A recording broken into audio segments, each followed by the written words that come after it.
Hey guys, Desolator Magic back, and this time I have amazing news. The Fat Packs just got fatter, although the unfortunate downside is that they changed the name.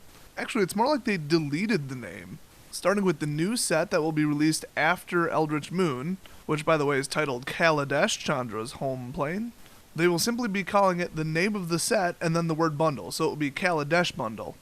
I think it's safe to say people are just going to keep calling it a Fat Pack. Wizards claimed in their announcement that the phrase Fat Pack has been nondescript, so they made it even less descriptive and more vague. For example, you could call anything an Oath of the Gatewatch bundle. In fact, there's probably local gaming stores that already have a product called that. It could be like a common, uncommon starter bundle or something like that. So now everybody has to kind of change the name to make room for this completely nondescript new name. So I think that was a bad move, and I really like the name Fat Pack. I thought it was fitting and interesting. I mean, if you saw that phrase on the shelf on the box, you'd have to say, hey, I wonder what a Fat Pack is, and you'd pick it up and look at it. So a little bit of a swing and a miss by the Wizards, I don't know, marketing department, I guess, product design, whatever. But they did make one improvement. Starting with Kaladesh, the Fat Packs, which I'm still going to keep calling them that, are going to have 10 boosters in them instead of 9. Nothing else is really changing. It is going to come with a decorative reusable box. They didn't say specifically that the box wasn't changing, but I assume it's not. You're also going to get the 80 card land pack, which is 16 of each basic land type. Then it will include, like I said, 10 booster packs, which is fantastic. Then, of course, there's the player's guide, 1 spin down life counter from the set, and 1 rules reference card. Now, strangely missing from that list is the 2 deck boxes, which I did like them. They make great spacers in the 3,000 or 5,000 count card holders, I guess you'd call them. I also use them just as really, really cheap deck holders for like unsleeved decks to train people on how to play MTG and give away cards and hold, groups of rares and all kinds of stuff. So that kind of sucks if they're actually getting rid of those. But if they got rid of them to add another booster, that's fine with me. Now the interesting part is that they said the MSRP is going to be $42.99. I looked all over the place to find the official MSRP because I thought it was something a little different than that, and found out what I suspected. My distributor, ACD Distribution, they have the price at $39.99, but that's just an SRP, not an MSRP. Most of the local gaming stores around me sell them for $41.99. One of them sells them for $39.99. And I'm pretty sure that like Walmart and the chains like that sell them for $41.99. But I'm not 100% sure because I couldn't actually find them in the search on like Walmart's website, or at least not, drop ship from another vendor, so that was kind of weird. So depending upon where you shop and how they decided to price it, it might have gone up $1 potentially. But to add a booster, that's a pretty good price because if you were to divide it out actually, 9 boosters for $41.99, which I'm fairly certain was the old MSRP, would be $4.67 per booster. That's pretty bad. I mean, a lot of the shops have 3 boosters for $10 or the actual MSRP of $3.99. Now, of course, if you take $3.99 times 10, you get $39.99, which is pretty good considering you get an 80 card land pack, the spin down, which is typically worth $1 to $2.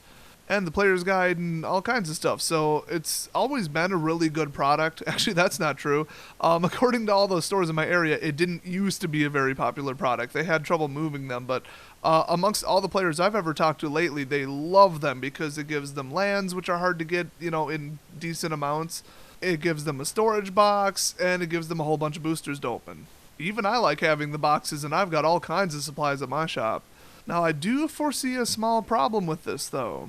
This is actually something interesting that I think a lot of vendors like me are going to notice, but you guys might not have thought of. The MSRP is what my discount is based on. So when my distributor sells me an actual product, they take Wizards MSRP and then discount it by a certain amount.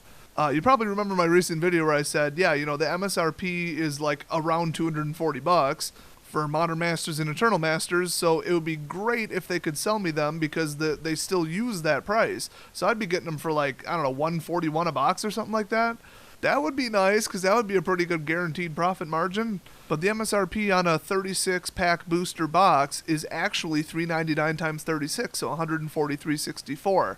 Now, no shop, except, well, people in the comments said, yeah, my shop sells it for like 130, 140 bucks. Well, your shop's a bunch of dicks because most shops sell them for about 100 or 105.